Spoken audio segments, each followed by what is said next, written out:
Habari gani, karibuni. Thank you for being here for another reading. This week, we are covering chapter 3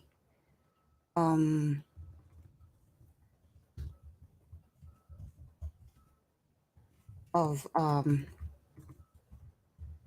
Walter Rodney's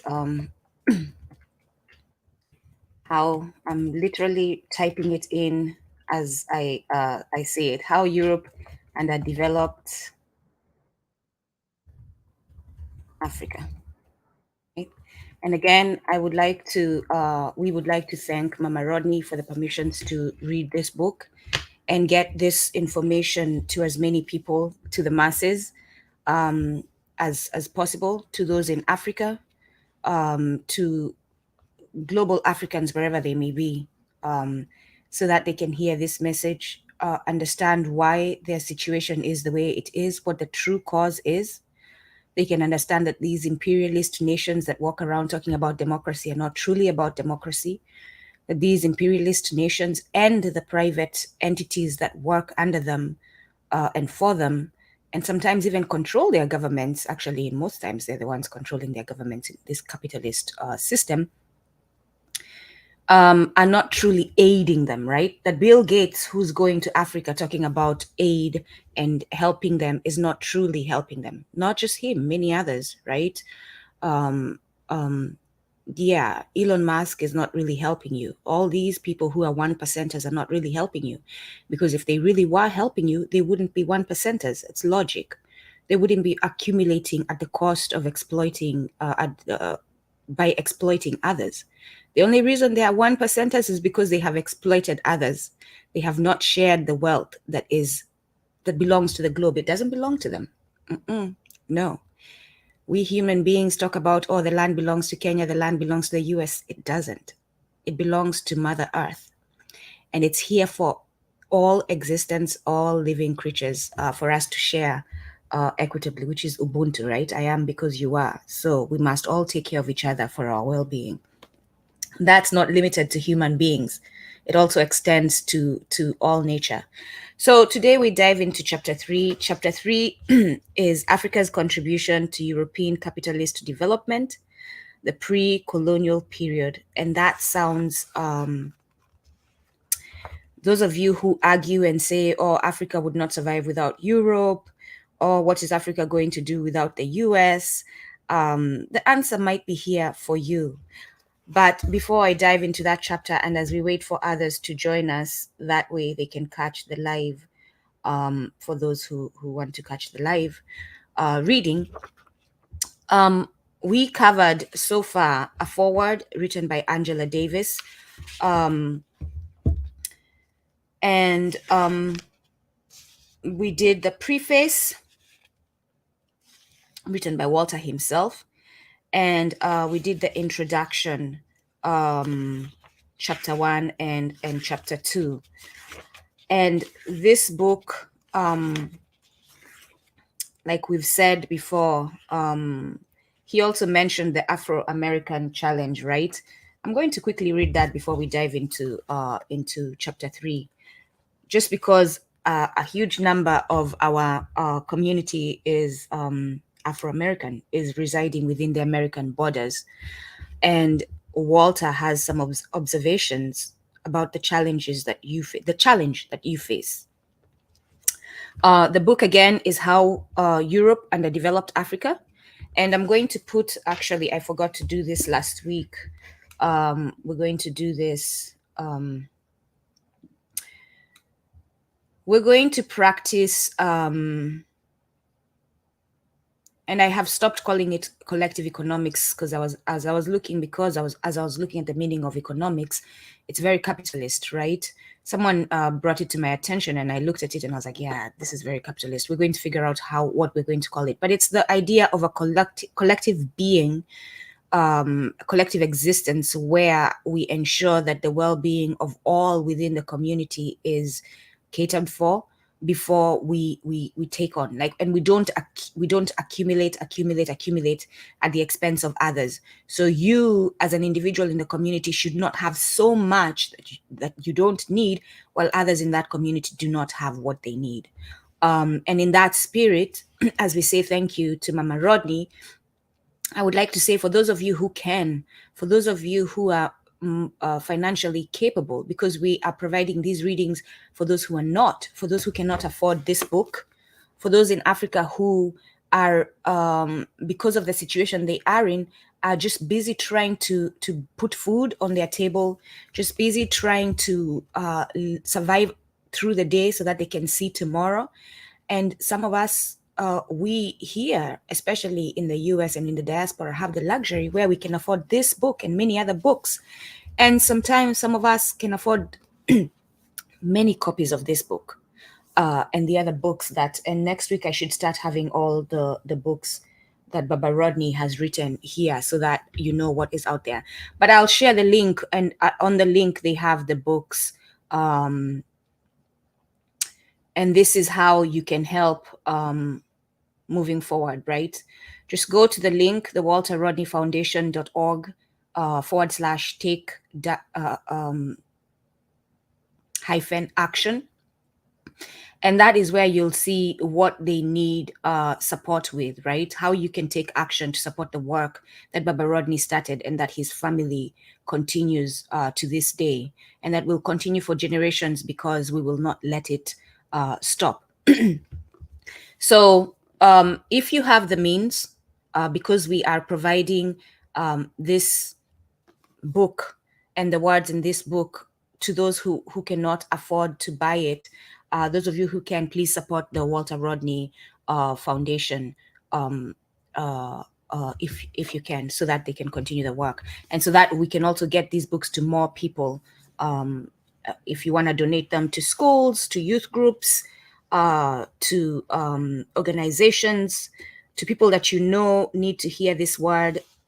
We all talk about like gifts, right? Instead of gifting things that are not going to be helping people grow and move towards our liberation, this is something you can gift that is going to actually have an impact on someone, a positive impact. And so, like I said, I'm going to quickly read the Afro-American Challenge, which was in the introduction before we move on to chapter 3. Then there is another, the Afro-American Challenge. Then there is another more difficult world that awaits us, the world of the sons and daughters of Europe, America, who have begun to discover their own underdevelopment, who recognize the warping and desensitizing of their spirits. Without rehearsing all the old political arguments about coalitions and alliances, neither forgetting the past nor being bound by it, we must find some way to respond to them and to allow them to come in touch with us. This is no passing luxury. In the old nice relations style, nice relations, he says, rather, we now realize that the children of the oppressed and the children of the oppressors are involved in a dialectical relationship that is deeper than most of us choose to recognize, and that there is no fundamental redevelopment for one without the other. That's Ubuntu. For those of us who speak Ubuntu and we're not considering that, this is a message for you. This is a heavy burden, but it is a heavy burden, but it represents a great possibility as well. In this country, with our peculiar history, it is also an undeniable reality. So it is by the way of these difficult issues that we return to Walter and his great work. Now, what seems demanded of us as we revisit how Europe underdeveloped Africa, and this is, by the way, my mistake. The introduction was written by Vincent Harding, Robert Hill, William Strickland, and this is the part where they're talking about the Afro-American Challenge. They're speaking from their perspective. As we revisit how Europe underdeveloped Africa, is that we read it this time in the light of Walter Rodney's life and death, this time in the consciousness of the dangerous, explosive American center, this time in the company of our children, this time in the presence of Fanon's insistent call to us all. So do not shy away from teaching your children the information in this book. Then we shall likely see more clearly than ever before that Europe's underdevelopment of Africa another world required Europe's ravaging of itself and everyone and everything that came under its sway. So the wounded are all around us and within us. Now, opening ourselves to all those who recognize the brutal dialectics of underdevelopment, who acknowledge the cohesive powers of our common needs, our common dangers, and our common possibilities, we can begin to stand in a newly grounded solidarity and reach out toward each other, facing the harsh but beautiful fact that we must either redevelop ourselves and our world or be pushed together into some terrible explosive closing of the light. Notice they give us guidance there as to how we're going to interact with these descendants of oppressors, right? They need to recognize the brutal dialectics of underdevelopment. They need to acknowledge the cohesive powers of our common needs, our common dangers, and our common possibilities. And then we can begin to stand in a newly grounded solidarity and reach out toward each other. Of course, if we choose to go the way of our essential community, we cannot go far by responding primarily to the agency of fear, for that would repeat history rather than transform it, and that would be unfaithful to a courageous brother like Walter. Mama Danto yesterday during our show was talking about that defensive posture, right? That we must be having an offensive approach instead of being defensive. This is what that is talking. We cannot just keep responding to the agency of fear. We cannot just keep responding to every time there's a George Floyd. Every time something happens to the Black community, that's when we respond. We have to start preparing, even when there's nothing significant happening, right? Instead, we must be drawn by the fact that there is much to attract us. For instance, one of the hopeful elements on the other side of the patterns of domination, subordination of the past 500 years has been the drawing of humankind into networks of communication, interrelatedness that hold great possibilities for the establishment of new communities beyond the traditional national barriers. Reshaped and redirected, the mechanisms of exploitation may actually place some vital means of redevelopment within our grasp. Now it is in our hands to overcome our history, to break the shackles of the past, to redevelop ourselves, our people, our nation, and our world, to find humane, creative, and fearless ways of dealing with those who presently oppose such development. That's a burden for real. These are audacious visions and truly awesome responsibilities, but we must go forward. Indeed, it seems clear to us that even without any guarantees of success, we must move in the flow of humankind's best, most creative imagination in the direction of our most profoundly renewing dreams. Anything less is inadequate for the perilous times. Anything less would be unworthy of the memory of our brother, the needs of our children, or the magnificent, untapped capacities of our own best selves. And that is, again, the introduction, the part where they speak of the Afro-American challenge, written by Vincent Hardin, Robert Hale, and William Strickland in March 1981. All right, so we're going to move on to chapter 3.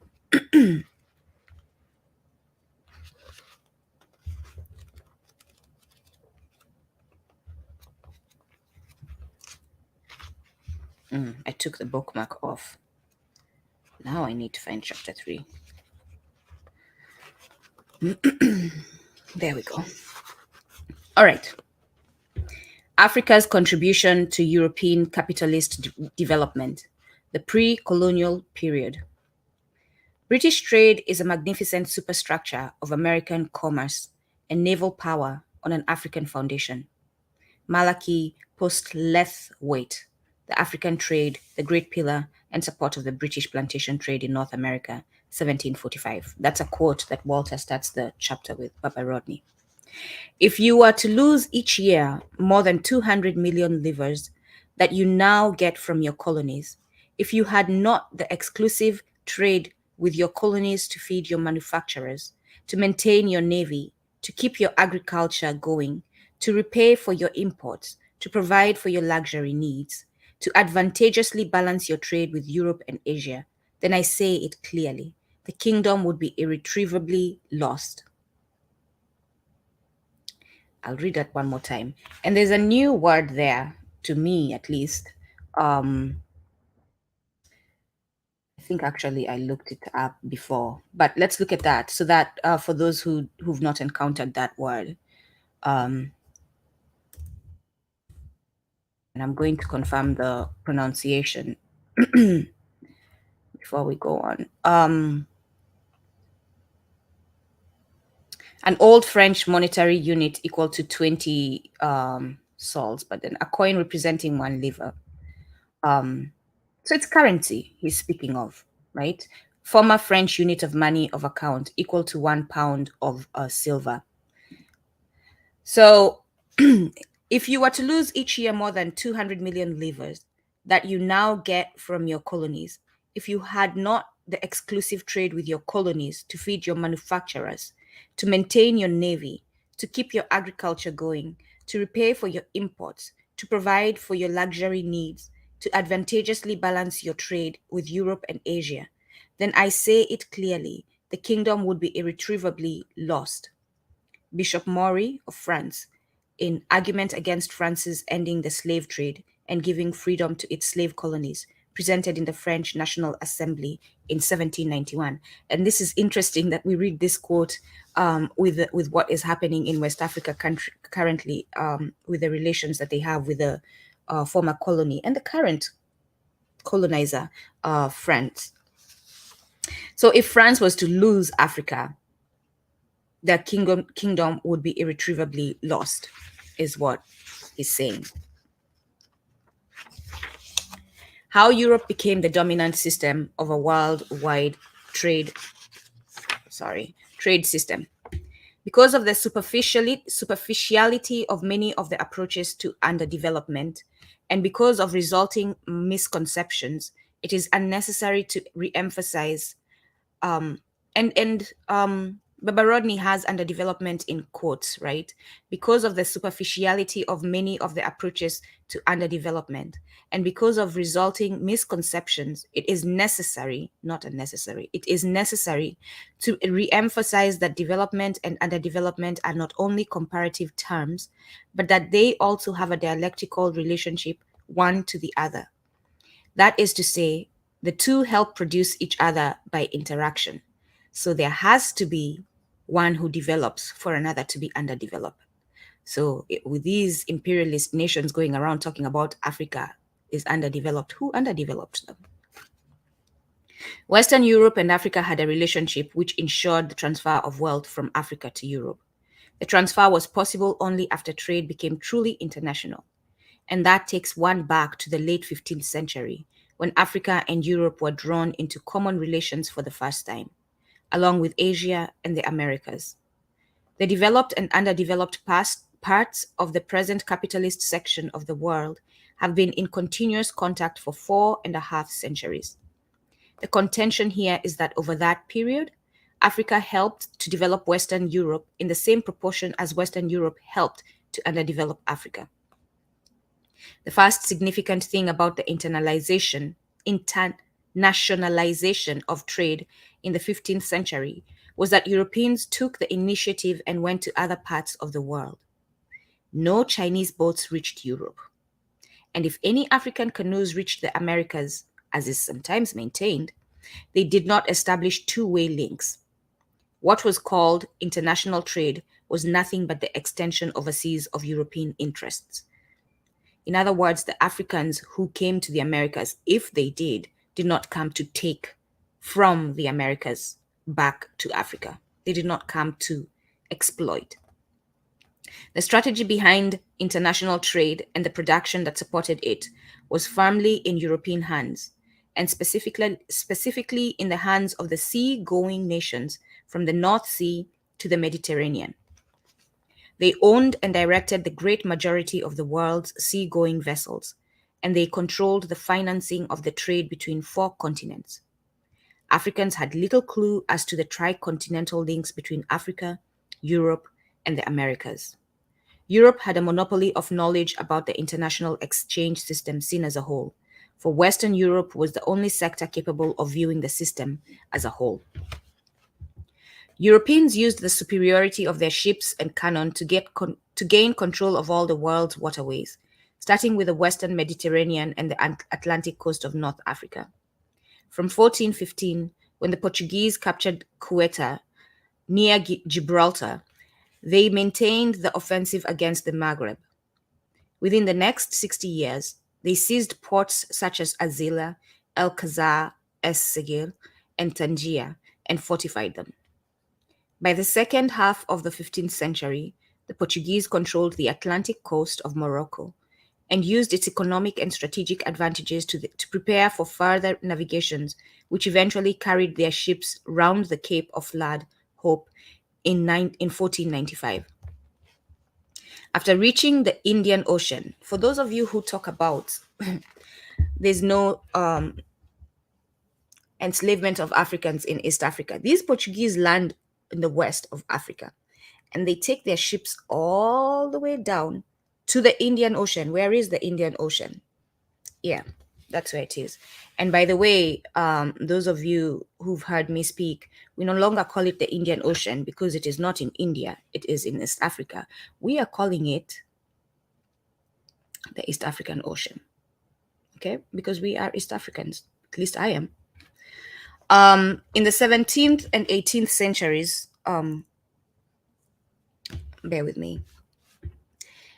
In the 17th and 18th centuries, the Portuguese carried most of the East African ivory, which was marketed in India, while Indian cloth and heads were sold in East and West Africa by the Portuguese, Dutch, English, and French. And you can understand why they would call it the Indian Ocean, right? Because they're naming it from their own perspective. This is a social structure naming the ocean. So because they're doing this trade between India, they decide to call it the Indian Ocean because to them, that's what matters. What is making us wealthy? India, when we are crossing these waters. So we're going to call this place the Indian Ocean.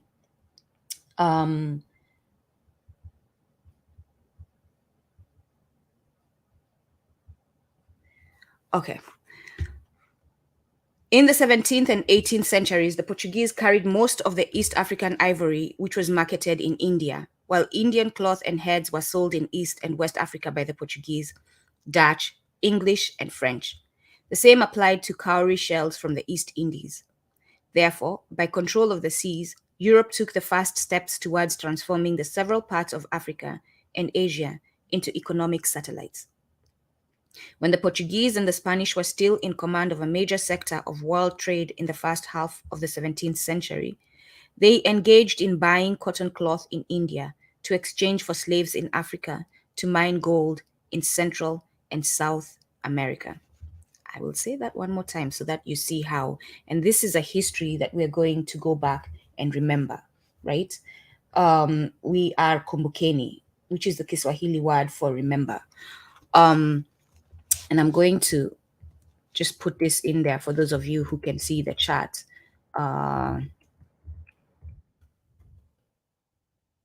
Because you know how much I am about us learning Kiswahili, it will be our uniting language.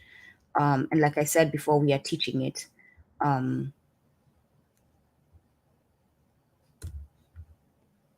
The so-called Indian Ocean, that is the new name, at least for us, because we are Africans. We're the ones naming it. When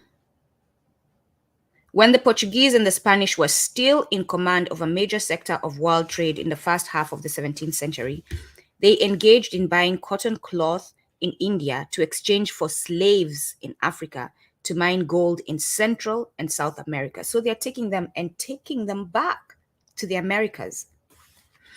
So some of you actually have done ancestral, like you've done the research to find your ancestry, and some of you have found out that you are from East Africa. I remember when earlier this year I visited Fort Jesus. As I was speaking to the guide there, he told me that he had spoken to a woman from America who found out that she was from that area and she came to travel to visit to see where she came from. And the way that happened, and like I said, we, the Jumuiya ya Nguzo Saba za Kwanza, the community of the 7 principles of Kwanzaa, will be going back to trace that history and put out that knowledge. Mama Danto yesterday was telling us we must teach this history, right? Have books, have all kinds of media that will give that history. Where I did an interview, for those of you who are members of our Patreon, I have an interview in there with my father and my uncle. It currently is still in Kikamba, so I am yet to translate it. But I want to keep it there in Kikamba, just for you all to have that experience of listening to that language and seeing me interact with my uncle and my father in my language, in Kikamba, in our language. And they both mentioned, because my father and my uncle are not far removed from that business of taking Africans to the East African coast and selling them, right? My grandfather was the first person who was an African in colonialism. Before that, so that is my father's father. So they're only a generation removed from the invasion of Africa. And both of them said that our people, the Akamba people, and I'm not saying they're the only people, but our people, that's the history I was speaking to them about, were taken from our lands to the coast of East Africa, put in ships, boats, whatever it may be, vessels that travel over water, taken to Zanzibar and sold there. This happened to Tanzanians as well, and a lot of Africans along that coast. So and this is not a matter of we want to have some stake in this history as well, or you forgot about us. Even we, no. It's a matter of having it right, because in forgetting this history and allowing it to be whitewashed or Arab washed, because that's what's happening in the East African area, we are forgetting our ancestors. We're not honoring them, right? Their death is in vain. Their struggle is in vain. And so to remember our ancestors who were forced to walk across, and those of you who've been in Kenya know the distance from where I come from to Mombasa, driving and by train is 5 hours. So you can imagine that is at least 5 hours. You can imagine that on foot. And that's how they were taken, on foot, across that land to the coast, and taken to Zanzibar and sold to enslavement. And as you see here, it is said that some of them were taken to mine gold in Central and South America. And so this Ma'afa was experienced by all of Africa, not just one area of Africa. It just happened that the West Coast was closer to the Americas and more convenient and probably more economically sound for them to take more people from there. But yes, so again, we will revive, we will remember, we will bring back that history and tell their stories so that they're not forgotten. And I have spoken about this to those of you who've heard me speak on Clubhouse about Mekatelili, who's one of the warriors, female warriors in that area, who fought the English. And we will tell these stories so that they're never forgotten. Part of the part of the gold in the Americas would then be used to purchase spices and silks from the Far East. The concept of metropole and dependency automatically came into existence when parts of Africa were caught up in the web of international commerce. On the one hand, there were the European countries who decided on the role to be played by the African economy. And on the other hand, Africa formed an extension to the European capitalist market. So we are both a resource, a source of resources, and we are the market, because they're taking the resources to Europe to process, to manufacture, have the end products, put a price tag on them that is higher than what they got and pay. Well, now they're paying for that they didn't pay for and selling it to us. So they're exploiting us, double exploitation. As far as foreign trade was concerned, Africa was dependent on what Europeans were prepared to buy and sell. We still are dependent on what Europeans are prepared. In other words, they are dictating the terms of engagement of trade. This business of free trade, there's nothing free about it for Africans. Europe exported to Africa goods which were already being produced and used in Europe itself. Dutch linen, Spanish iron, English pewter, Portuguese wines, French brandy, Venetian glass heads, German muskets. And I write there in my commentary, because I do that, the beginning of Mtumba. Mtumba in Kenya, and I think it's in more than just Kenya, other countries in Africa, is this trade where those of you who put your old clothes that you no longer wear, that you're tired of, for those who are wealthy, that you're just bored of and you want the new fashion, and you put them in bags and put them in those containers that you see around the town as giving away. Those clothes are sent to Africa and they are sold as second-hand clothes. Mtumba is what it's known as there. It's big business. Yes, it's providing jobs now for Africans, but it's also destroyed the textile industry in Kenya, especially because that's where I come from. That's what that has done. And at one point, Kenya was considering getting rid of Mtumba, and the US threatened sanctions because that's how much revenue that business brings, secondhand clothing. Europeans were also able to unload on the African continent goods which had become unsellable in Europe. That's why I said Mtumba, right? The low quality in Europe is what they brought to Africa. Thus, items like old sheets, cast-off uniforms, technologically outdated firearms, and lots of odds and ends found guaranteed markets in Africa. Mtumba. I am trying to encourage my siblings to stop buying Mtumba. There is an economic factor that makes them dependent on it, but we are going to do our best to make sure that African textile, African clothing is affordable and accessible to Africans who currently cannot afford the luxurious clothing that is sold at high prices, and even the African prices clothing that is currently being sold at ridiculous amounts.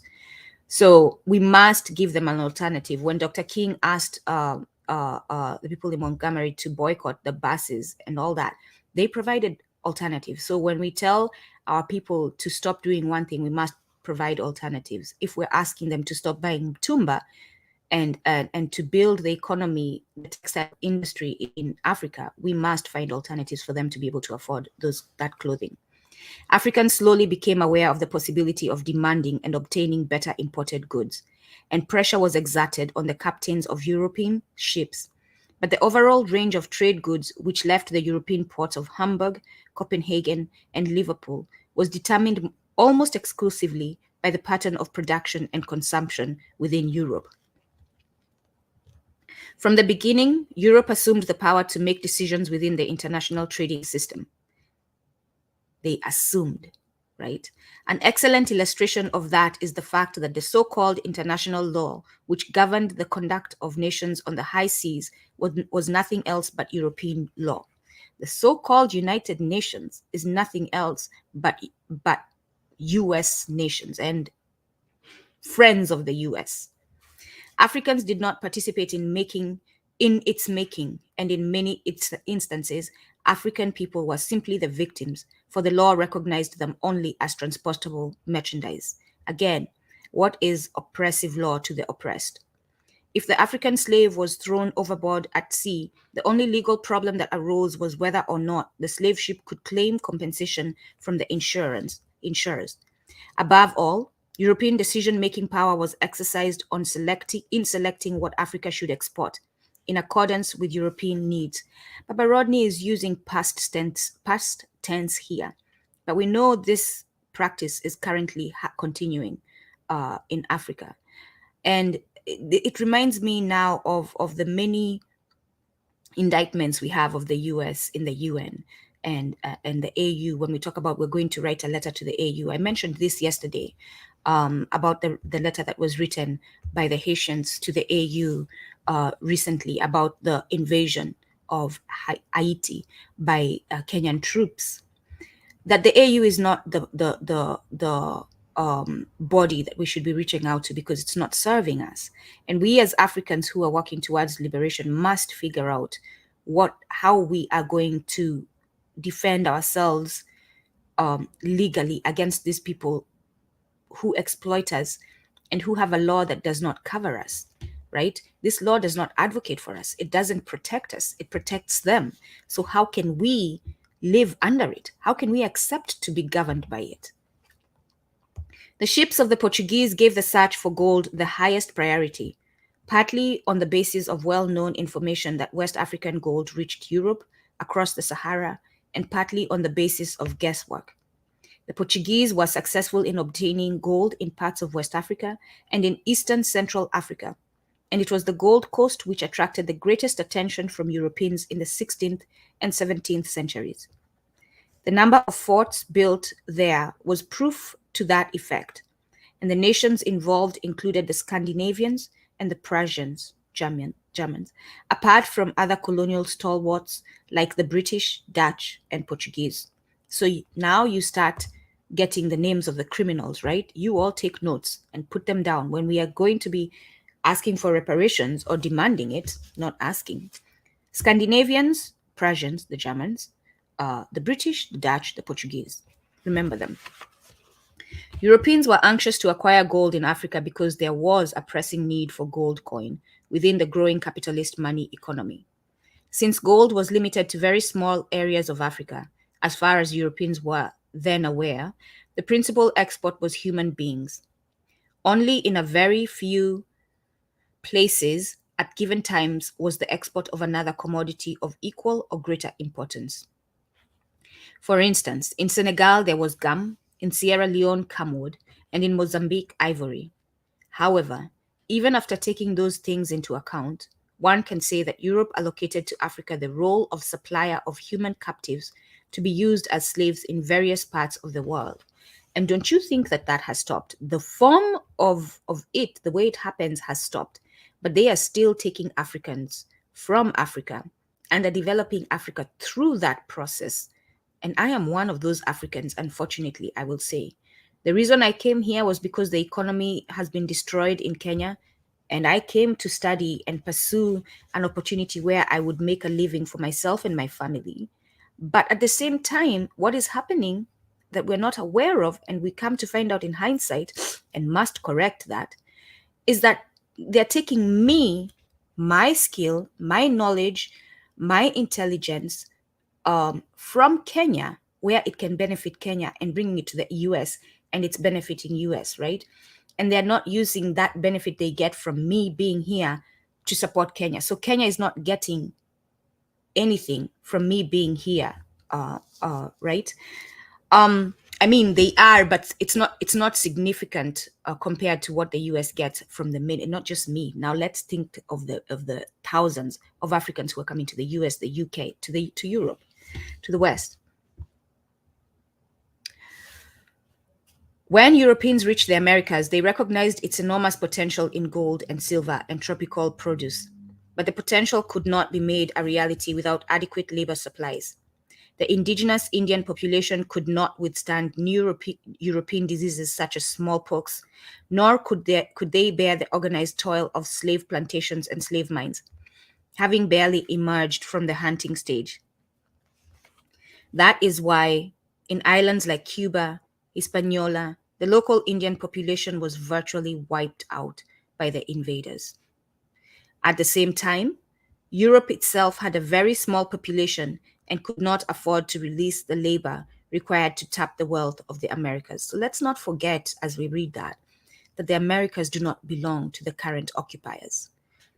They claim it's theirs, but it's not theirs. They stole it from the occupiers who were indigenous occupiers who were here, and they destroyed that community.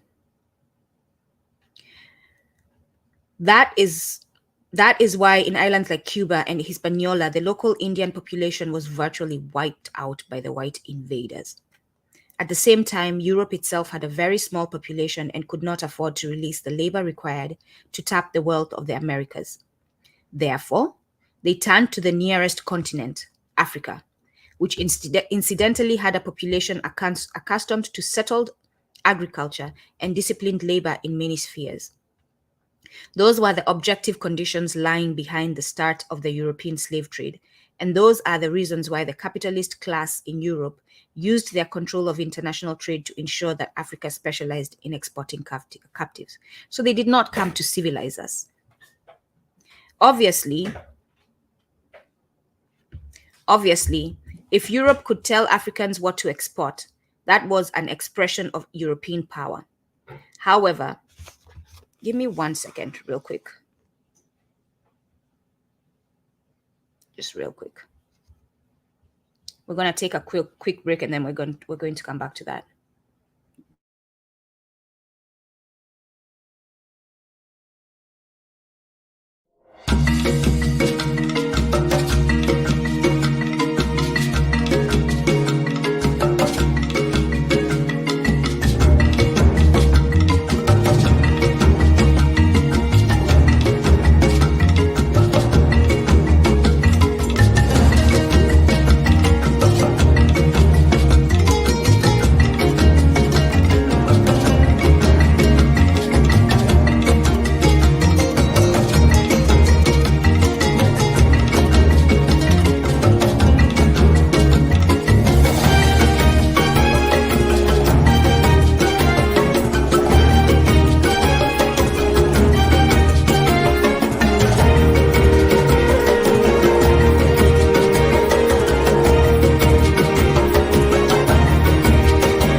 I am back talking and I am on mute. I'm sorry about that. So, that is why in islands like Cuba and Hispaniola, the local Indian population was virtually wiped out by the white invaders. At the same time, Europe itself had a very small population and could not afford to release the labor required to tap the wealth of the Americas. Therefore, they turned to the nearest continent, Africa, which incidentally had a population accustomed to settled agriculture and disciplined labor in many spheres. Those were the objective conditions lying behind the start of the European slave trade. And those are the reasons why the capitalist class in Europe used their control of international trade to ensure that Africa specialized in exporting captives. So they did not come to civilize us. Obviously, in Europe, if Europe could tell Africans what to export, that was an expression of European power. However, it would be a mistake to believe that it was an overwhelming military power. Europeans found it impossible to conquer Africans during the early centuries of trade, except in isolated spots on the coast. European power resided in their system of production, which was at a somewhat higher level than Africa's at that time. European society was leaving feudalism and was moving towards capitalism. African society was then entering a phase comparable to feudalism. The fact that Europe was the first part of the world to move from feudalism towards capitalism gave Europeans a head start over humanity elsewhere in the scientific understanding of the universe, the making of tools, the efficient organization of labor. European technical superiority did not apply to all aspects of production, but the advantage which they possessed in a few key areas proved decisive. For example, African canoes on the River Nile and the Senegal coast were of a high standard, but the relevant sphere of operations was the ocean, where European ships could take command. West Africans had developed metal casting to a fine artistic perfection in many parts of Nigeria, but when it came to the meeting with Europe, beautiful bronzes were far less relevant than the crudest cannon. African wooden utensils were sometimes works of great beauty, but Europe produced pots and pans that had many practical advantages. Literacy, organizational experience, and the capacity to produce on an ever expanding scale also counted, and I think that scale also counted in the European favor. That's a typo right there. Sorry.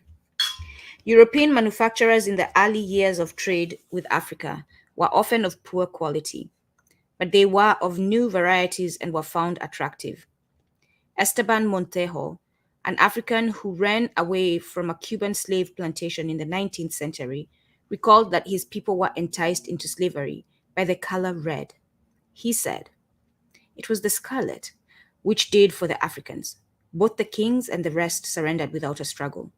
When the kings saw the whites were taking out these scarlet handkerchiefs, and if they were waving, they told the blacks, 'Go on then, go and get a scarlet handkerchief.' And the blacks were so excited by the scarlet, they ran down the ship to the ships like sheep, and there they were captured." That version by one of the victims, and this story actually it reminds me of Ayikwe Yama's, is it 2000 Seasons, um, where he paints a scene where something like this happens to the youth, a group of youth in the community. They're drawn to the ship using deceptive tactics, and once they're there, they're captured. The version by one of the victims of slavery is very poetic. What it means is that some African rulers found European goods sufficiently desirable to hand over captives which they had taken in warfare. Soon, war began to be fought between one community and another for the sole purpose of getting prisoners for sale to Europeans. And even inside a given community, a ruler might be tempted to exploit his own subjects and capture them for sale. So, for those Europeans and descendants of oppressors who argue on platforms, or Africans enslaved Africans as well, you see here, but for those of you who are legal minds, but for Europeans demanding Africans for labor in the Americas or wherever else, Africans would not need to sell Africans. But for a chain reaction, I'm not taking blame away from Africans who sold their fellow Africans. They have to settle that quarrel with the divine, the ancestors, and Ubuntu. But I'm saying, but for Europeans demanding Africans for labor, they would not be sold by fellow Africans. A chain reaction was started by European demand for slaves, and only slaves, and by their offer of consumer goods. This process being connected with divisions within African society. It is often said for the colonial period that vertical political divisions in Africa made conquest easy. This is even truer of the way that Africa succumbed to the slave trade. National unification was a product of mature feudalism and of capitalism. Inside Europe, there were far fewer political divisions than in Africa, where communalism meant political fragmentation with the family as the nucleus, and there were only a few states that had real territorial solidity. Furthermore, when one European nation challenged another to obtain captives from an African ruler, Europe benefited from whichever of the two nations won the conflict. They're still doing that. Listen to this and try and bring it to our times, right? We go back to history to understand what happened and to understand their behaviors and to learn them so that we can correct in today's time, in contemporary times. Furthermore, when one European nation challenged another to obtain captives from Africa, an African ruler, Europe benefited from whichever of the two nations won the conflict. So, when France is fighting with the US over a nation in Africa, both France and the US will benefit from that outcome, no matter who gets that nation. Any European trader could arrive on the coast of West Africa and exploit the political differences which he found there. For example, in the small territory that the Portuguese later claimed as Guinea-Bissau, there were more than a dozen ethnic groups. It was so easy to set one off against another that Europeans called it a slave trader's paradise. Africans, please listen to that. This goes into tribalism, right? And nationalism. When I get in spaces and Nigerians want to talk about why are we learning Kiswahili? That is not our language. We're going to forget our languages. As if I have forgotten my language because I learned Kiswahili. Or we don't care about what is happening in Kenya. We're Nigerians. Or we don't care about South Africans, right? South Africans killing other Africans because you don't want them in South Africa. This is a mindset that was brought to you by the invaders, by the Europeans. It was so easy to set one off, the different ethnic groups in Guinea-Bissau. It was so easy to set one off against another that Europeans called it a slave trader's paradise. We must look within to hold ourselves accountable as far as this goes. What was it about us Africans that allowed us to be such an easy target in this way, right? We must have already had that we must have detached ourselves from that sense of Africanism, right? That community that goes beyond ethnic groups, that these Europeans were able to divide us so easily. And so in order to correct that, what do? We must make sure that we unite beyond those ethnic groups and we solidify the seams connecting us so that they never ever use that tactic of dividing us again.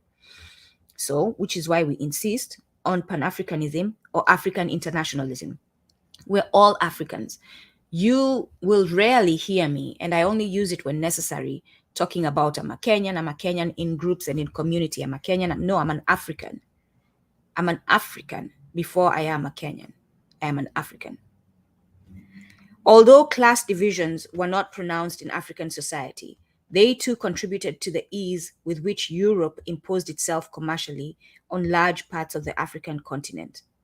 The rulers had a certain status and authority, and when bamboozled by European goods, they began to use that position to raid outside their societies, as well as to exploit internally by victimizing some of their own subjects. So if this tactic, if us having a hierarchical society what made us a weak target, then wouldn't it be logical that if we're going to solidify who we are, to build for the future so that this is not used against us again, that we are going to walk away from that hierarchical society, that we figure out a better way of building society?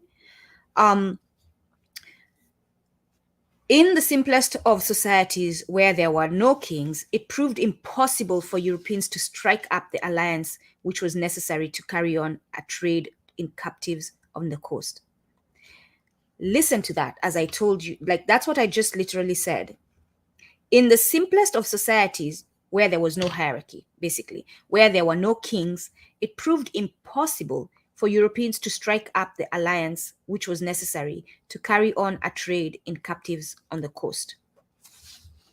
In those societies with ruling groups, the association with Europeans was easily established, and afterwards, Europe hardened the existing internal class divisions and created new ones. In effect, particular aspects of African society became weaknesses when Europeans arrived as representatives of a different phase of development. And therefore, we must look at those aspects of African society that made us weak and correct that. And yet, the subjugation of the African economy through slave trade was a slow process at the outset, and in some instances, African opposition or disinterest had to be overcome. In the Congo, the slave trade did not get underway without grave doubts and opposition from the king of the state of Congo at the beginning of the 16th century. He asked for masons, priests, clerks, physicians, but instead he was overwhelmed by slave ships sent from Portugal, and a vicious trade was opened up by playing off one part of the Congo kingdom against another. The king of the Congo had conceived of possibilities of mutually beneficial interchange between his people and the European state, but the latter forced him to specialize in the export of human cargo. The latter forced him to specialize in the export of human cargo.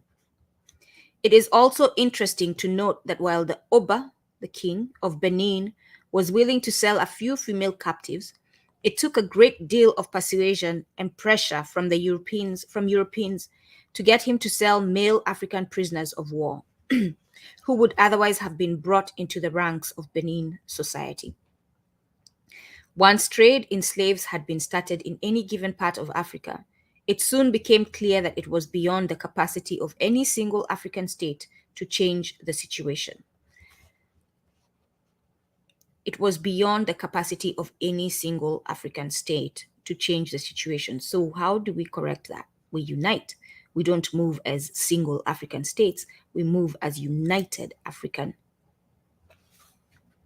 In Angola, the Portuguese employed an unusual number of their own troops and tried to seize political power from Africans. The Angolan state of Matamba on the river Kwango was founded around 1630 as a direct reaction against the Portuguese. With Queen Zinga at its head, Matamba tried to coordinate resistance against the Portuguese in Angola. However, Portugal gained the upper hand in 1648, and this left Matamba isolated. Matamba could not forever stand aside. So long as it opposed trade with the Portuguese, it was an object of hostility from neighboring African states, which had compromised with Europeans and slave trading.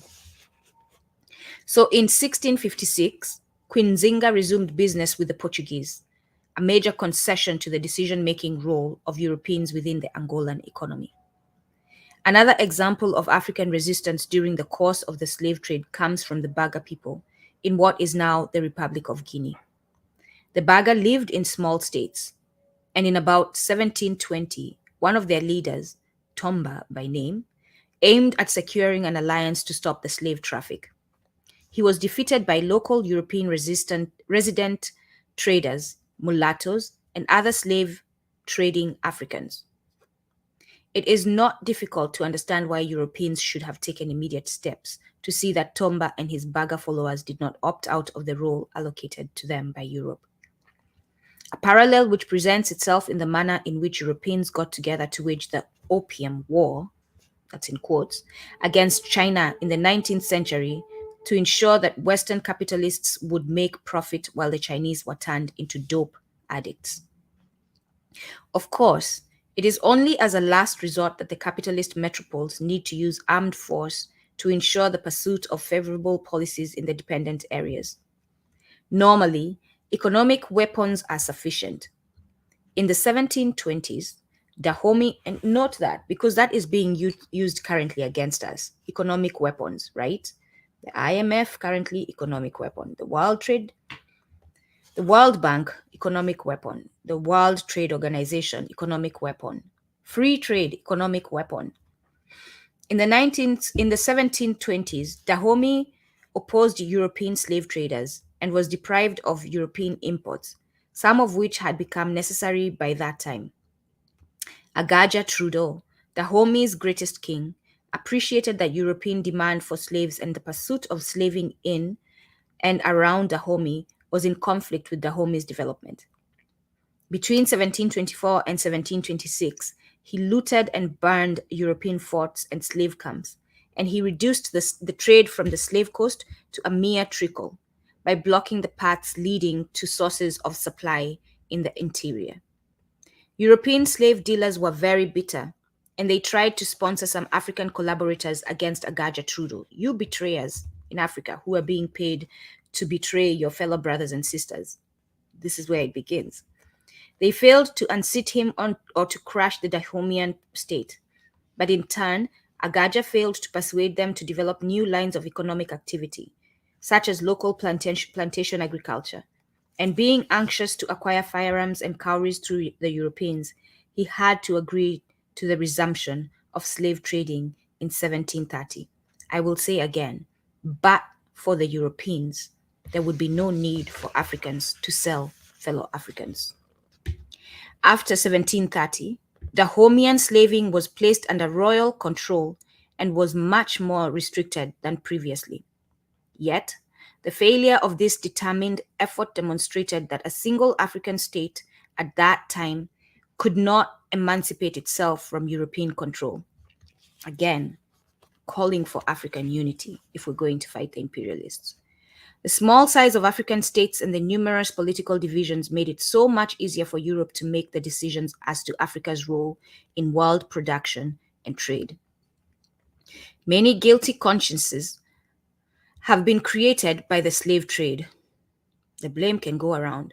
Europeans know that they carried on the slave trade, and Africans are aware that the trade would have been impossible if certain Africans did not cooperate with the slave ships. To ease their guilty consciences, Europeans tried to throw the major responsibility for the slave trade onto the Africans. One European author of a book on the slave trade, appropriately entitled Sins of Our Fathers, explained how many other wild people urged him to state that the trade was the responsibility of African chiefs and that Europeans merely turned up to buy the captives. As though without European demand, there would have been captives sitting on the beach by the millions. You all see the logic there that Baba Rodney is telling us to look at and just use our brains to see this. You imagine Africans sitting on the beaches of Africa, in chains when there's no one coming to buy them. What are we doing that for? Like, is that a sport or something? Issues such as those are not the principal concern of this study, but they can be correctly approached only after understanding that Europe became the center of a worldwide system and that it was European capitalism which set slavery and the Atlantic slave trade in motion. But for Europe, Africans would not need to sell fellow Africans. The trade in human beings from Africa was a response, and but for Arabs, again, we're going to lay blame where it should be. There's a typo here too, sorry, just wanted in motion. Sorry. The trade, not just Europe, Arabs as well, right? They were selling and demanding African bodies for trade. The trade in human beings from Africa was a response to external factors. At first, the labor was needed in Portugal, Spain, and in Atlantic islands such as Sao Tome, Cape Verde, and the Canaries. Those of you within American borders who think you're special because apparently Africans were enslaved in America, please stop limiting yourself to the American borders. This happened to Africans beyond the American borders, the US borders. So you know yourselves. Then came the period when the Greater Antilles and the Spanish American mainland needed replacements for the Indians who were victims of genocide. And then the demands of Caribbean and mainland plantation societies had to be met. And before you at me, I'm not devaluing or minimizing the maafa suffered by descendants of enslaved Africans or by enslaved Africans in the Americas. The records show direct connections between levels of exports from Africa and European demand for slave labor in some part of the American plantation economy. When the Dutch took Pernambuco in Brazil in 1634, the director of the Dutch West Indian Company immediately informed their agents on the Gold Coast that they were to take the necessary steps to pursue the trade in slaves on the adjacent coast east of the Volta, thus creating for that area the infamous name of the Slave Coast. I mentioned this, me talking about the enslaved Africans in the US and their descendants wanting to or believing or arguing that their maafa was more important than other Africans' maafa, right? And thinking that reparations is owed them only. We had a conversation yesterday with a friend that was very interesting. It's about, and now I'm forgetting the island that the British sold to the US, where they do their military practices. It's off the coast of Africa. And when the US bought it, a condition for buying that island was that the British move those Africans from that island, which was theirs, into another place. And these Africans are now claiming reparations from both the US and the UK. And my friend was arguing these reparations will be coming if given from the US from taxes that descendants of enslaved Africans in the US are paying. So how do you reconcile that? And I say to my friend that if you, descendants of enslaved Africans in the US, limit yourself to the US borders, that will be something that you will find wrong, for lack of a better word, that you will not agree with. You will create that division between you and those Africans in that island who are requesting reparations, arguing, oh, why are they getting? We're paying taxes to get their reparations, because we're all limiting the request for reparations within those small borders instead of expanding it as a global mission. That these, name them, the imperialists, all of them together owe reparations to global Africans. When the British West Indian Islands took to growing sugarcane, Gambia was one of the first places to respond. Examples of this kind of external control can be cited right up to the end of the tirade, and this embraces Eastern Africa also.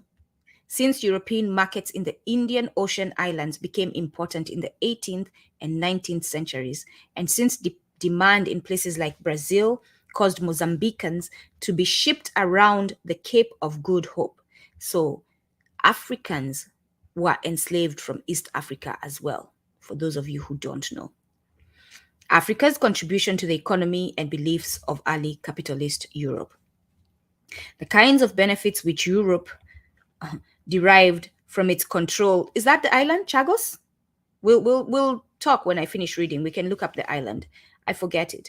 The kinds of benefits which Europe derived from its control of world commerce are fairly well known. Although it is curious that the recognition of Africa's major contribution to European development is usually made in works devoted specifically to that subject. While European scholars of Europe often treat the European economy as if it were entirely independent. You descendants of enslavers who want to talk about you built it by your own. European economists of the 19th century certainly had no illusions about the interconnections between their national economies and the world at large.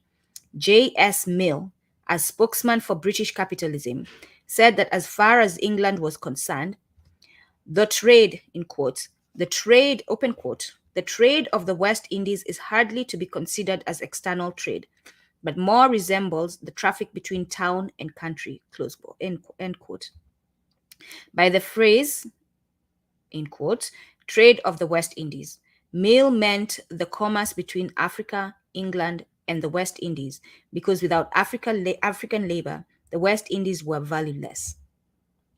Karl Marx also commented on the way that European capitalists tied Africa, the West Indies, and Latin America into the capitalist system. And being the most bitter critic of capitalism, that is Marx went on to point out that what was good for Europeans was obtained at the expense of untold suffering by Africans and American Indians.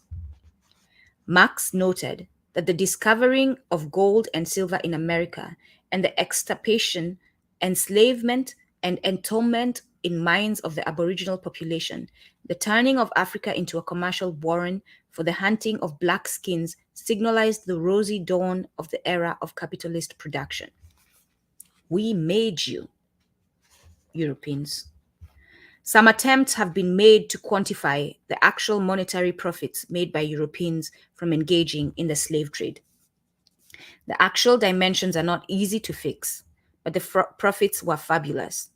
John Hawkins made 3 trips to West Africa in the 1560s and stole Africans whom he sold to the Spanish in America. On returning to England after the first trip, his profit was so handsome that Queen Elizabeth I became interested in directly participating in his next venture, and she provided for that purpose a ship named Jesus. Hawkins left with a Jesus to steal some more Africans and be returned to England with such dividends that Queen Elizabeth made him a knight. Hawkins chose as, for those black people who are so proud about being made knights in the UK, read that and think about that. Hawkins chose as his coat of arms the representation of an African in chains. Of course, there were inevitably voyages that failed, slave ships that were lost at sea. Sometimes trade in Africa did well, while at other times it was the profit in the Americas that was really substantial. When all the ups and downs are ironed out, the level of profit had to be enough to justify continued participation in that particular form of trade for centuries. A few bourgeois scholars have tried to suggest that the trade in slaves did not have worthwhile monetary returns. They would have us believe that the same entrepreneurs whom they praise in other contexts as the heroes of capitalist development were so dumb with regard to slavery and slave trade that for centuries they absorbed themselves in a non-profit venture. This kind of argument is worth noting more as an example of the distortions of which white bourgeois scholarship is capable than as something requiring serious consideration. We acknowledge it, we dismiss them, we stay focused. Besides, quite apart from capital accumulation, Europe's trade with Africa gave numerous stimuli to Europe's growth. Central and South American gold and silver, mined by Africans, remember? They were taken from East Africa around the Cape, brought to Central and South America, played a crucial role in meeting the need for coin in the expanding capitalist money economy of Western Europe, while African gold helped the Portuguese to finance further navigations around the Cape of Good Hope and into Asia from the 15th century on. African gold was also the main source for the mintage of Dutch gold coin in the 17th century, helping Amsterdam to become the financial capital of Europe in that period. And further, it was no coincidence that when the English struck a new gold coin in 1663, they called it the guinea. Amsterdam, you are beautiful and progressive and industrious as you are because of Africa. You owe us. The Encyclopedia Britannica, those of you who are writing the criminal offenders, add Amsterdam. The Encyclopedia Britannica explains that the guinea was a gold coin at one time current in the United Kingdom. It was first coined in 1663 in the reign of Charles II from gold imported from the Guinea coast of West Africa by a company of merchants trading under charter from the British crowns, hence the name. Throughout the 17th and 18th centuries, and for most of the 19th century, the exploitation of Africa and African labor continued to be a source for the accumulation of capital to be reinvested in Western Europe. The African contribution to European capitalist growth extended over such vital sectors as shipping, insurance, AIG, Zurich, all those insurance companies, the formation of companies, capitalist agriculture, technology, and the manufacture of machinery, all thanks to Africa. That's my addition, all thanks to Africa. The effects were so wide-ranging that many are seldom brought to the notice of the reading public. For instance, the French Saint Malo fishing industry was revived by the opening up of markets in the French slave plantations.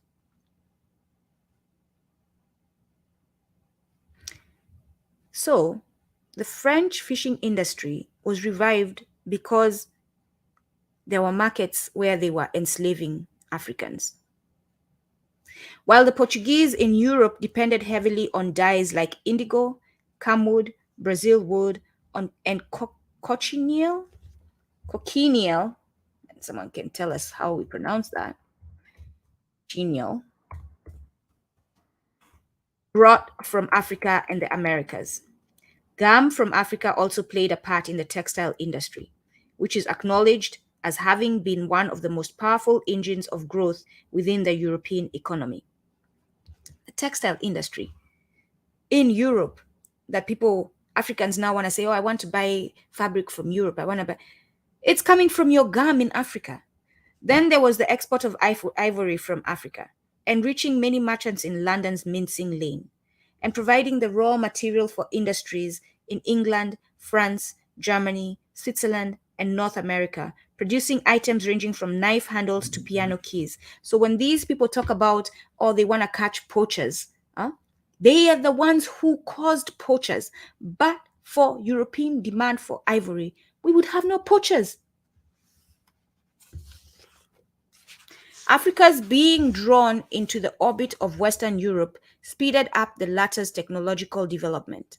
For example, the evolution of European shipbuilding from the 16th century to the 19th century was a logical consequence of their monopoly of sea commerce in that period. During that time, the North Africans were bottled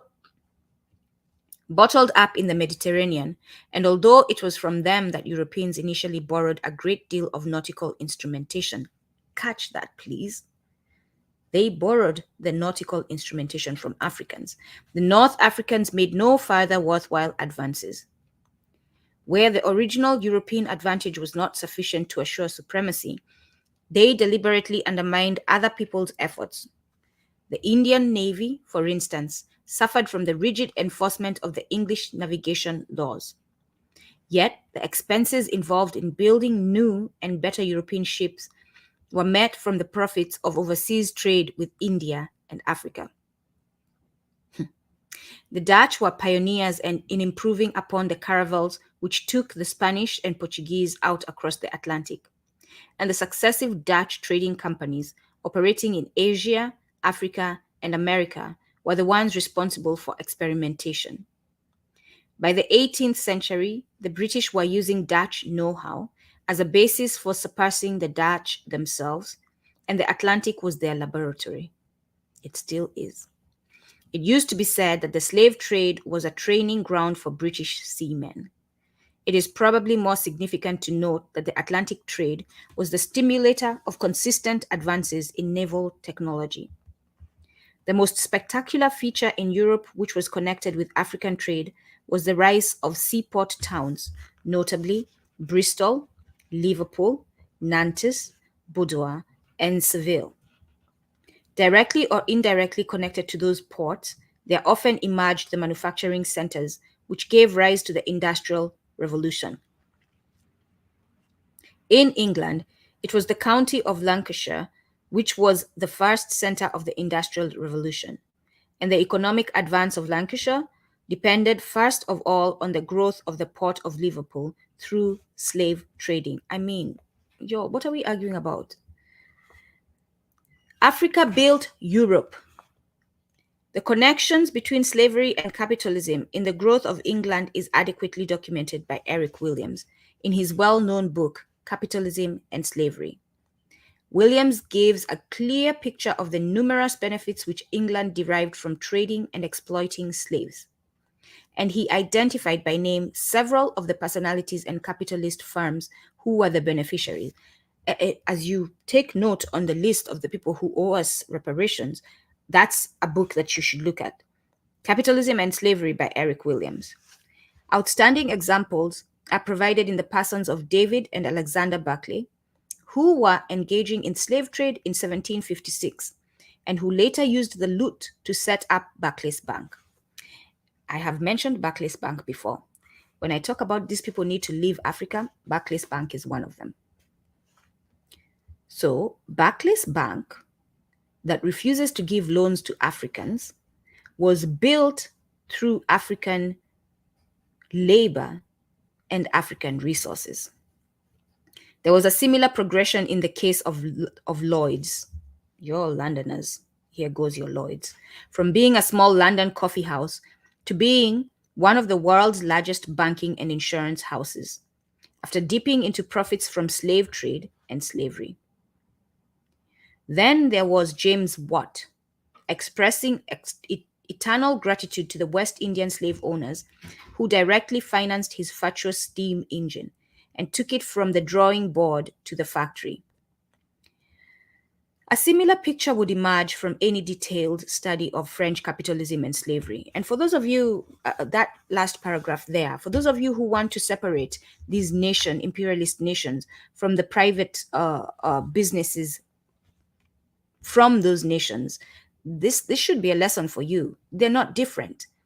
The Barclays banks and all those Western businesses that are in Africa are there because of their nations. They're one and the same thing. We should not separate them when we start talking about imperialists. They are the same thing. And just because they're hiring you Africans does not mean that they need to repair the maafa that they caused. A similar picture would emerge from any detailed study of French capitalism and slavery.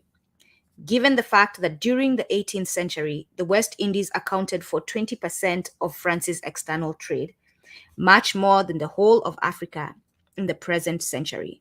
So I've heard Black people in groups talking about, and again, I'm going back to that limiting yourself to borders, dismissing Africans from the West Indies and the maafa that they suffered. Here we go, it's saying, a similar picture would emerge from any detailed study of French capitalism and slavery, given the fact that during the 18th century, the West Indies accounted for 20% of France's external trade, much more than the whole of Africa in the present century. We were talking about Haiti yesterday. Of course, benefits were not always directly proportionate to the amount of involvement of a given European state in the Atlantic trade.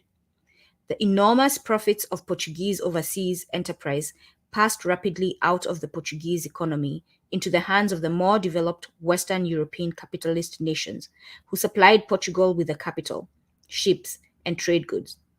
Germany was included in this category, along with England, Holland, and France. I'm reading you the names. Baba Rodney is providing us who the criminals were or are. Commerce deriving from Africa helped a great deal to strengthen transnational links within the Western European economy, bearing in mind that American produce was the consequence of African labor. American produce was the consequence, in other words, the result of African labor. Brazilian dye woods, for example, were re-exported from Portugal into the Mediterranean, the North Sea, the Baltic, and passed into the continental cloth industry of the 17th century.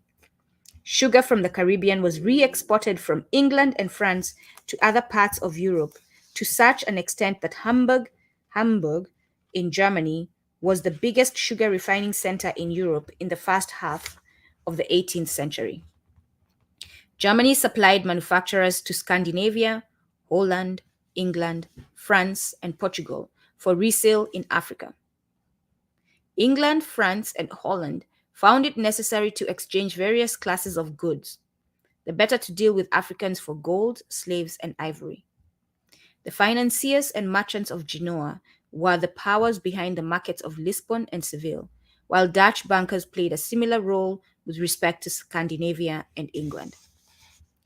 Western Europe was that part of Europe in which, by the 15th century, the trend was most visible that feudalism was giving way to capitalism.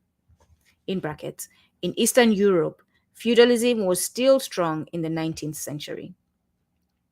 The peasants were being driven off the land in England, and agriculture was becoming technologically more advanced, producing food and fibers to support a larger population to provide a more effective basis for the woolen and linen industries in particular. The technological base of industry, as well as its social and economic organization, was being transformed.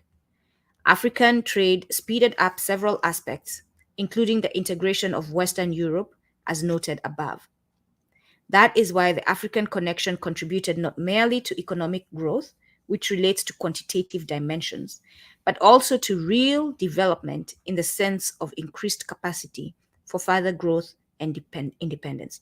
So basically, not only was there that quantitative, like you can see what it is that Africa gave them, but it also gave them capital to build wealth for the future.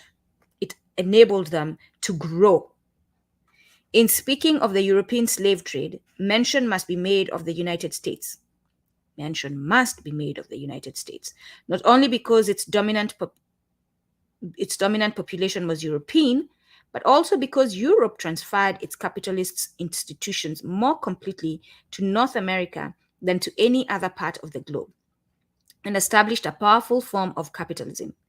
After eliminating the indigenous inhabitants and exploiting the labor of millions of Africans.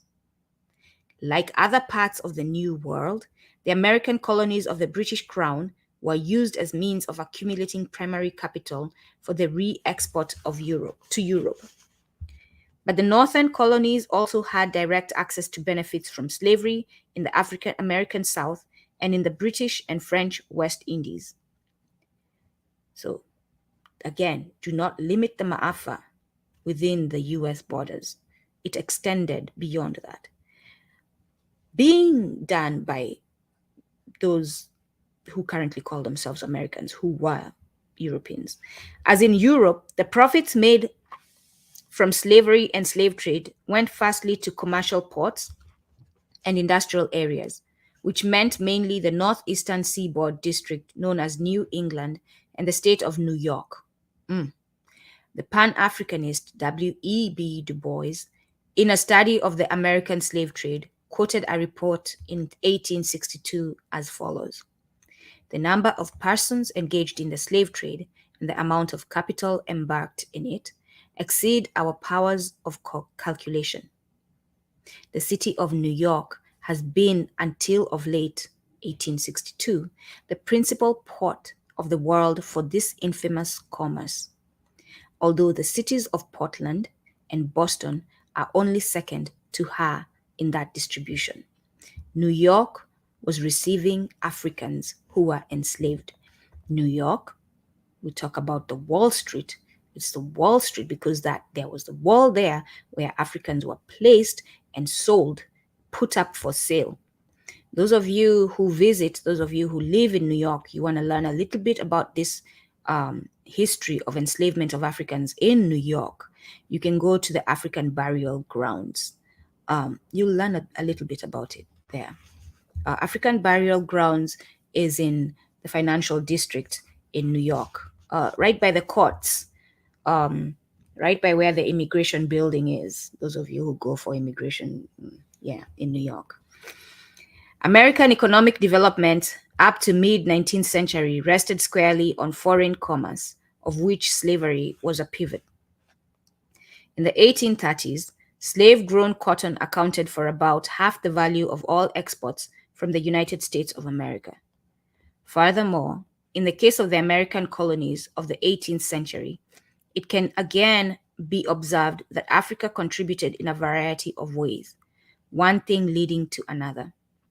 For instance, in New England, trade with Africa, Europe, and the West Indies in slaves and slave-grown products supplied cargo for their merchant marine, stimulated the growth of their shipbuilding industry, built up their towns and their cities, and enabled them to utilize their forests, fisheries, and soil more effectively.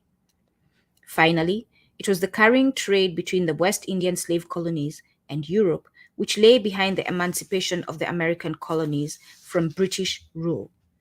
And it was no accident that the struggle for American independence started in the leading New England town of Boston. In the 19th century, the connection with Africa continued to play an indirect role in American political growth. In the first place, profits from the slave activities went into the coffers of political parties. And even more important, the African stimulation and black labor played a vital role in extending European control over the present territory of the United States, notably in the South, but including also the wild, in quotes, Wild West, where black cowboys were active. Slavery is useful for early accumulation of capital, but it is too It is too rigid for industrial development. Slaves had to be given crude, non breakable tools which held back the capitalist development of agriculture and industry. That explains the fact that the northern portions of the United States gained far more industrial benefits from slavery than the South, which actually had slave institutions on its soil. And ultimately, the stage was reached during the American Civil War when the northern capitalists fought to end slavery within the boundaries of the United States so that the country as a whole could advance to a higher level of capitalism. In effect, one can say that within the United States, the slave relations in the South had by the second half of the 19th century come into conflict with the further expansion of the productive base inside the United States as a whole, and a violent clash ensued before the capitalist relations of legally free labor became generalized. Europe maintained slavery. He's telling us about the Civil War, right? The reasons to it. Europe maintained within the United States. Europe maintained slavery in places that were physically remote from European society. And therefore, inside Europe itself, capitalist relations were elaborated without being adversely affected by slavery in the Americas. However, even in Europe, there came a moment when the leading capitalist states found that the trade in slaves and the use of slave labor in the Americas was no longer in the interest of their further development. They did not stop enslaving Africans for humane purposes. It was all monetary. You were a loss at one point. They decided that maintaining these black people is a loss. We need to find out a better way of doing it, of keep making more money. We need to find out a better way of making more money. That's why they emancipated. Britain made this decision early in the 19th century to be followed later by France. Since capitalism, like any other mode of production, is a total system which involves an ideological abs. And by the way, I'll go back there. They do not stop enslaving Africans and then just stop exploiting you. No, they figure out a better way. This is economics. It is understanding that while you're running business, there are things that are doing that are costing you more. And you learn better ways of running your business that is less costly. And you abandon those practices so that you stop losing money. It is not about they started seeing our humanity. No. They figured out other ways of exploiting our humanity, is what they did. Since capitalism, like any other mode of production, is a total system which involves an ideological aspect, it is also necessary to focus on the effects of the ties with Africa on the development of ideas within the superstructure of European capitalist society. In that sphere, the most striking feature is undoubtedly the rise of racism as a widespread and deeply rooted clement of European thought. The role of slavery in promoting racist prejudice and ideology has been carefully studied in certain situations, especially in the United States. The simple fact is that no people can enslave another for centuries without coming out with a notion of superiority. And when the color and other physical traits of those people were quite different, it was inevitable that the prejudice should take a racist form. So, they are justifying why they are exploiting you. And it is clear that you look different from them. And so they use that different look from them to create a basis of separation, racism. Within Africa itself, the same can be said for the situation in the Cape Province of South Africa, where white men have been establishing military and social superiority over non-whites since 1650. It would be much too sweeping a statement to say that all racial and color prejudice in Europe derived from the enslavement of Africans and the exploitation of non-white peoples and in the early centuries of international trade. So Walter is not talking in absolutes, right? He's saying the majority.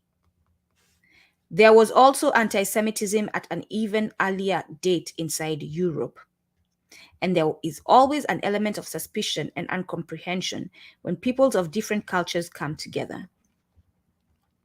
However, well, speaking of anti-Semitism, you also what's going on in Israel and Palestine. For those of you who are wondering what I'm talking about, you can look at the news. However, it can be affirmed without reservations that the white racism, which came to pervade the world, was an integral part of the capitalist mode of production. Again. However, it can be affirmed without reservations. On this matter, Baba Rodney is saying without reservations. 100% can be affirmed that the white racism, which came to pervade the world, this whole idea that white people are better than black people are inferior, was an integral part of the capitalist mode of production, which is why people like me are anti-capitalism, because capitalism is what continues our marginalization, is what justifies us being seen as inferior. So for us to stop being seen as inferior, capitalism must end. We must figure out an alternative way of surviving. Nor was it merely a question of how the individual white person treated a black person. We're not talking about the individuals. The racism of Europe was a set of generalizations and assumptions, which had no scientific basis, but were rationalized in every sphere, from theology to biology. Yes, theology. Yes, religion. Occasionally, it is mistakenly held that Europeans enslaved Africans for racist reasons. European planters and miners enslaved Africans for economic reasons, so that their labor power could be exploited. Indeed, it would have been impossible to open up the New World and to use it as a constant generator of wealth had it not been for African labor. There were no other alternatives. The American Indian population, the indigenous peoples of the Americas, was virtually wiped out, and Europe's population was too small for settlement overseas at that time. Then, having become utterly dependent on African labor, Europeans at home and abroad found it necessary to nationalize that exploitation in racist terms as well. And I'm going to note here, because I hear this being insinuated when we talk about indigenous peoples. Indigenous peoples were not wiped out because they were weak. No. Indigenous peoples fought. They still fight to today. They still exist. We have many indigenous people who exist today, and they are at work doing the work of healing their community and rebuilding their community. They were not defeated because they were weak. They were defeated because Europeans used criminal ways to fight, right? They used criminal ways. They used inhumane ways. They did cowardly, I would say, ways to take them out. Occasionally, it is mistakenly held that Europeans enslaved Africans for racist reasons. I will repeat that. European planters and miners enslaved Africans for economic reasons, so that their labor power could be exploited. Indeed, it would have been impossible to open up the New World and to use it as a constant generator of wealth had it not been for African labor. There were no other, so there's no America without African labor. There's no America without, as you know it today, there's no United States today, as you know it, without the enslavement of Africans in the United States. It doesn't exist as you know it today. United States will not be the superpower they call themselves without the enslavement of Africans. There were no other altar. Then, having become utterly dependent on African labor, Europeans at home and abroad found it necessary to rationalize that exploitation in racist terms as well. Oppression follows logically from exploitation, so as to guarantee the latter. Oppression of African people on purely racial grounds accompanied, strengthened, and became indistinguishable from oppression for economic reasons, one and the same thing. CLR, Racism and Capitalism. CLR James, noted Pan-Africanist and Marxist, once remarked that the race question is subsidiary to the class question in polities. And to think of imperialism in terms of race is disastrous. But to neglect the racial factor as merely incidental is an error only less grave than to make it fundamental. What is he saying and what is Baba Rodney saying? We acknowledge that racism is a result of capitalism. We acknowledge that. But we do not make that our focus if we're going to heal our community. We make capitalism our focus because capitalism causes racism. We cannot go for the shadow, which is racism. We must go for the body, which is capitalism, in order to destroy it, in order for us to be liberated. It can further be argued that by the 19th century, white racism had become, and for those of you, by the way, who are comfortable in capitalism and keep saying, oh, so what are we going to do next? What do you suggest, Nduku? What alternative do you give us? I will let you know that many other practices that were ruling the world were destroyed and people built others. Capitalism once, Baba Rodney, we've been reading Baba Rodney talking about feudalism came before capitalism. So feudalism was defeated. Capitalism can be defeated. Capitalism can be a thing of history. And because we as Black people, especially for us Black people, it should be in our best interest to get rid of capitalism. If capitalism is the reason we are marginalized and we are underdeveloped, for any Black person to say that capitalism is good, you're clearly not on our side. You're clearly not defending Africa and Africans. It can further be argued that by the 19th century, white racism had become so institutionalized in the capitalist world, and notably in the USA, that it sometimes ranked above the maximization of profit as a motive for oppressing Black people. And I will admit, I don't know what we are going to do next if we get rid of capitalism. I am looking. I am one who says maybe we go back to barter trade, right? Maybe we go back to communalism. Maybe we go back to that practice where we produced for the community and made sure that everyone in the community had. Maybe we go to a practice where we're not accumulating, some of us are accumulating at the expense of others. Whatever we build next has to take away exploitation as an aspect of interacting with fellow human beings. That's the thing. That's the thing that is capitalism. Capitalism is not an entity without exploitation. That's the issue. The marginalization, the being undervalued, not seen as human beings, is that exploitation aspect of it. And so whatever we build next, whatever we call it, so that we can identify it, so that we can communicate it amongst ourselves, has to take away that exploitative aspect.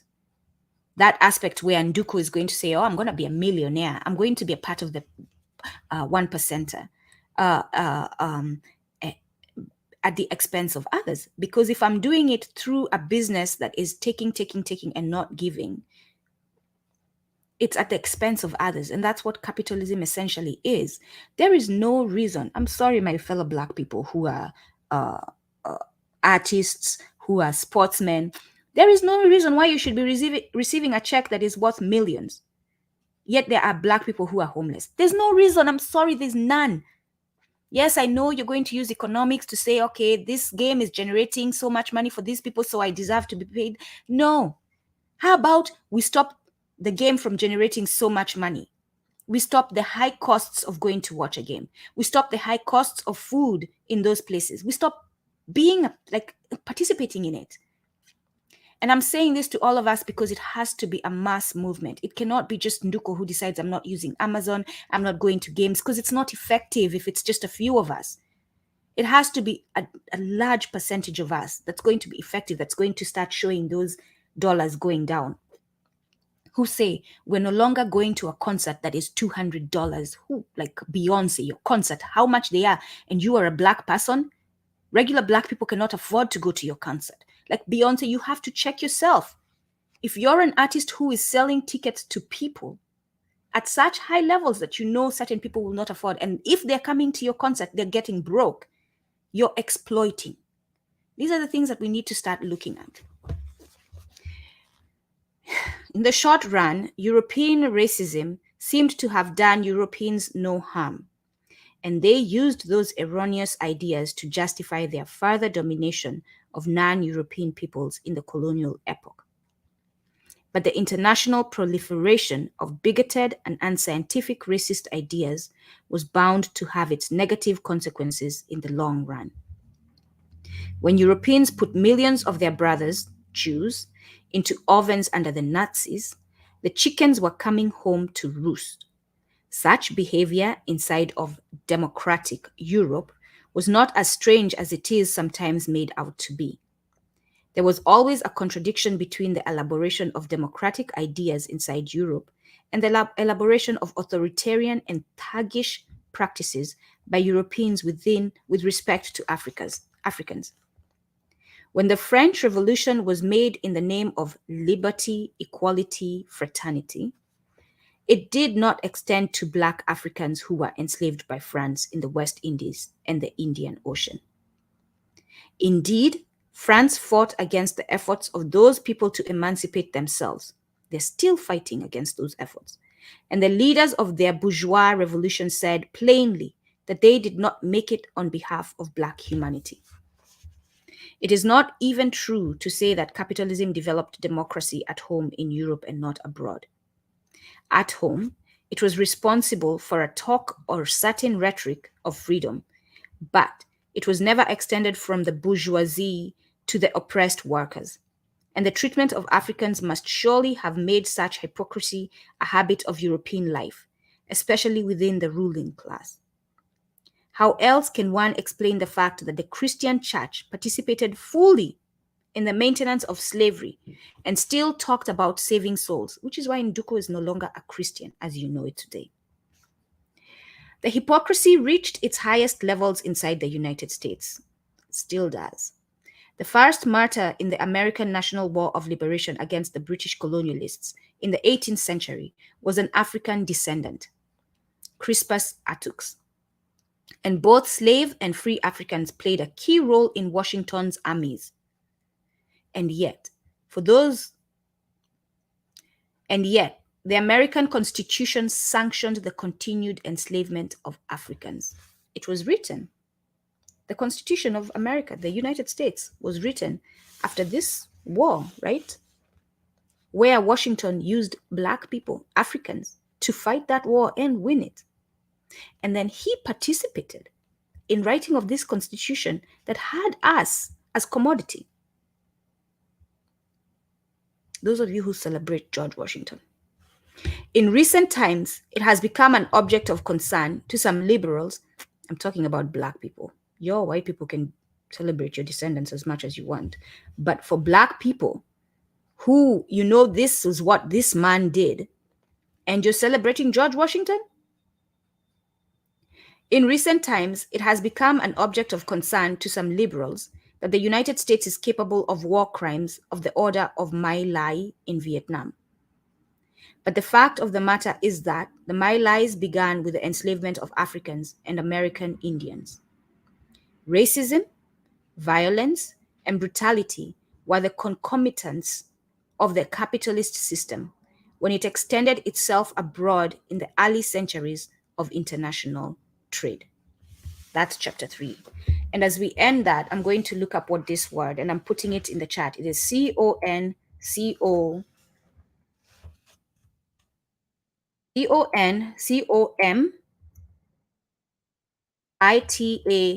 CONCOMITANTS, for those of you who are on audio and not looking at the chat.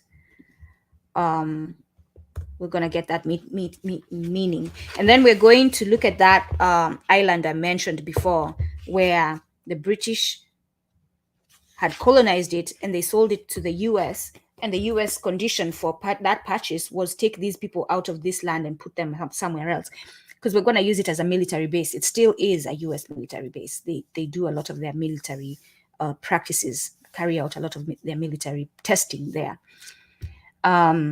Concomitants, that's the word we're looking at. I'm going to find the meaning of that.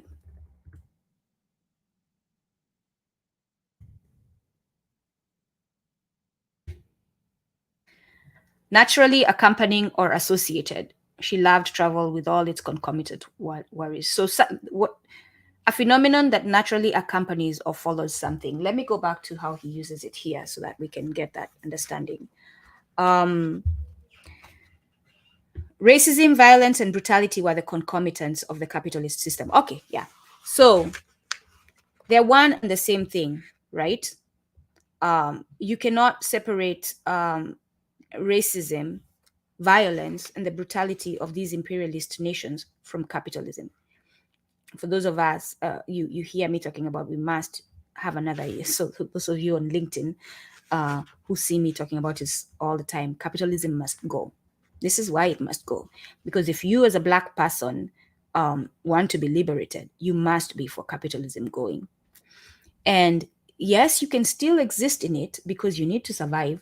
But while you exist in it, you have to be actively involved in the movement that is figuring out an alternative. Two things can be true. We can still be in capitalism while we're trying to figure out how to get out of it, how we're going to break it. So it's a slow it's a transition out of capitalism. And I hope it happens sooner than later. And I'm not saying I'm the expert. I'm saying, just having read all these books that I'm reading, having looked at capitalism and analyzed it, the one aspect of it that must go, as far as whatever we build next, that must not come along in our solution, is the exploitation factor. So as long as only a certain people are getting their needs and then accumulating in excess at the expense of other people's needs, that mode of exchange and interaction between human beings must not be taken on. And that's the aspect of capitalism that we're getting rid of. And that's why we're getting rid of capitalism, because it has that. Because Baba Rodney is telling us capitalism does not exist without racism, violence, and brutality. They are birds of the same feather. With capitalism, you always have racism, violence, and brutality. And therefore, for us to stop having racism, because we are the race that is being, the race, I will say, because literally we are all human race, white, brown, we're just different shades of brown. But these people decided to create this false entity that they're calling racism, right? They decided to create this false entity of black and white as race, which we know scientifically is not accurate. But Baba Rodney is saying, for the sake of making sense and avoiding this underdevelopment of our people, that racism does not exist, violence does not exist, brutality does not exist without capitalism. They are one and the same thing. All right. So that's chapter 3. Our next chapter will be Europe and the Roots of African Underdevelopment to 1885. So Baba Rodney just showed us how Africa developed Europe in chapter 3. Now he's going to turn around and show us how Europe underdeveloped Africa until 1885. All right, that's going to be chapter 4 next week on Monday. I'm going to quickly look up this. And if you have any questions, you can ask. This island that I was talking about.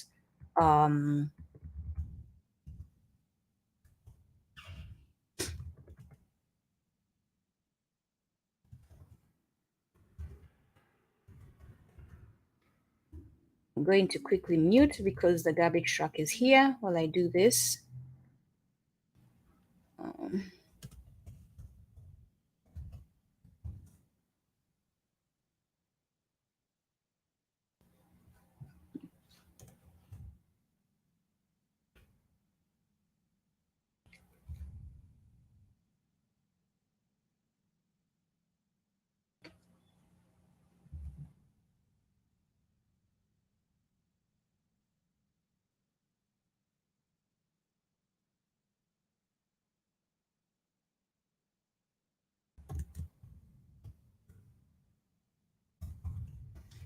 Anyone knows what island I'm talking about? Let me just check the chat real quick. What island I'm talking about? Yes, Muata Garay. That is true. It is Diego Garcia. Wait, let me just look that up. I don't know if that sounds familiar, but let me just make sure. Yep, that's what it is. Yes. That's the island. And they are currently the people, the human beings who lived there, who were taken out of it. It's an island of the Lord. It's being in Google. It's being described. Diego Garcia is an island of the British Indian Ocean Territory, a disputed overseas territory of the United Kingdom, also claimed by Mauritius. It is a militarized atoll just south of the equator in the central Indian Ocean. and the largest of the 60 small islands of the Chagos. Anyway, it is not British's island. It belonged to the people who lived there. And the British came and colonized them. And at one point, sold that island to the United States. And in that trade, the United States, hey, said, we're going to buy it. If we need to use it for military exercises, these people need to be taken out of here. And the Brits took them out. So those descendants of the people who were taken off of that island, their home, are now demanding reparations from the UK and the US for what they did. And for us as Africans in the Americas, we must hold the United States accountable, because, and this is what Baba Walter Rodney was saying, right? In the United States, if we're going to start healing ourselves and working towards liberation, we must look at our participation in the exploitation of Black people, right? I was working with an organization that has done some harms to African people within the United States and outside of the United States. I have to come into terms with that. But then I choose to take the action to distance myself from that, right? We choose to take the action that's going to repair the harm that these organizations we are affiliated with causes to our people. So those Black people in the military, I am not going to judge you why you're there, but you must look at yourselves and ask how you are contributing to the harm that is being done to our people. I'm not saying do not sign up for the military. I'm saying we all need to start looking at ourselves and how can we correct that harm? Because we're either seriously talking about liberation or we're just in these spaces talking and not taking any action. And we all heard the story of Haiti yesterday. And liberation means ending what is happening in Haiti. Liberation means ending what is happening in Congo. And therefore, for us to end that, we must confront our role as Black people in the United States military, our role as Black people in the United Kingdom's military, our role as Black people in the French military, our role as Black people in these imperialist militaries, our role as Black people in organizations that are exploiting Africa. We honestly must, myself included, I'm looking at myself too when I say this, but if we're going to seriously talk about liberation, this is something that we must all confront. We honestly must. Either that or we continue being subjugated. Because as Baba Rodney is saying, capitalism does not exist without racism, without the violence and the brutality and exploitation. I thank you all for joining us today. Yes, thank you, Mwatagara. It's not just the military, it's all institutions of the empire. So we are going to slowly detach ourselves as Black people from these institutions if we are truly going to pursue our liberation. We must come together and figure out an alternative if we're truly going to pursue liberation. We keep talking about we need to go back to the old ways. If you're making money today, you need to start connecting with other Africans to see how that money can build systems that are going to be collective, where we're taking care of each other. There's no way you should have a mansion next to a town in St. Louis that is destroyed and you're still accumulating. Connect with the leadership in St. Louis, the true leadership, not the exploitative Black people, and figure out how you can help. If you are in Newark, and this is to myself too, and I sent an email to Mayor Baraka to see how I can help. And I'm going to continue reaching to others to see how I can help. We must all start connecting and uniting as Black people to see how we can detach ourselves from the exploitative practices of capitalism and the brutality and the violence that capitalism causes. Because make no mistake, that military is built to defend capitalism. But for capitalism, there's no need for a United States military. None. I thank you all. And again, we are criminalized because we seek our liberation. Everything I said today will be taken by these oppressors, and it will be called anti-American. And I'm okay with that, like I said the last time. Because if anti-American means defending Black people, fighting for African people, and stopping the exploitation of Black African people, then I am anti-American. Because I honestly am anti the practices of the US exploiting Africans. I am honestly anti the practices of the US going to Africa and thinking that they can tell them what to do. I am honestly against the practices of the US criminalizing Africans for just wanting to be liberated. Yesterday, a few of us watched a movie about Assata Shakur.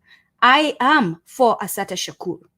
I have read her biography, and it does not make sense to me that a woman who was shot in the arm shot someone else with that arm. Doesn't make sense to me at all. And you who have read that biography have seen that there was evidence enough to clear her. And the corruption and the racism and the NYPD's corruption and racism is why Assata Shakur ended up in prison. The fact that a fake picture was used to make it seem like she was the one at the bank. They basically fabricated this situation. I know a lot of Africans are now saying, look at this. Why is she so dumb, right? You all who want to talk about, you cannot tell them to their face. I'm calling them out in public. Because how long are we going to allow our brothers and sisters to be put in these situations while we are quiet? How long are we going to allow Assata to be criminalized and be put in the list of most wanted when we know she did nothing wrong? When we know she didn't do what they claim she did? How long are we going to entertain, they say, currently the Uhuru movement is under indictment. You all are seeing the signs of COINTELPRO in that situation. And we all cower because we don't want the FBI to go after us, right? We all are afraid to say something about what is happening when they target Black organizations because we're afraid they're going to come after us. And I am afraid. It's not that I'm not afraid. It's that I'm saying, how long are we going to sit back and watch them continue to do this without saying anything? How long are we going to continue watching the FBI, the many police entities in the United States, NYPD, LYPD, whichever city name they take, these police entities, take Black people and criminalize them just for saying Black people need to be liberated. Take Black people and criminalize them just for saying, you saw what happened with Cop City. What is happening with Cop City? And we're all quiet. We're all not enraged. For real, like Black people, if we're going to seriously talk about liberation, we have to get serious. If you're hearing me say this today, you need to be asking, what are you talking about, Nduku? How can I help? And we need to all start working together. We cannot allow these oppressive systems to continue exploiting and criminalizing our people when we know all they want is a better life for us. They are fighting for us and we abandon them when they're criminalized. We have to do better.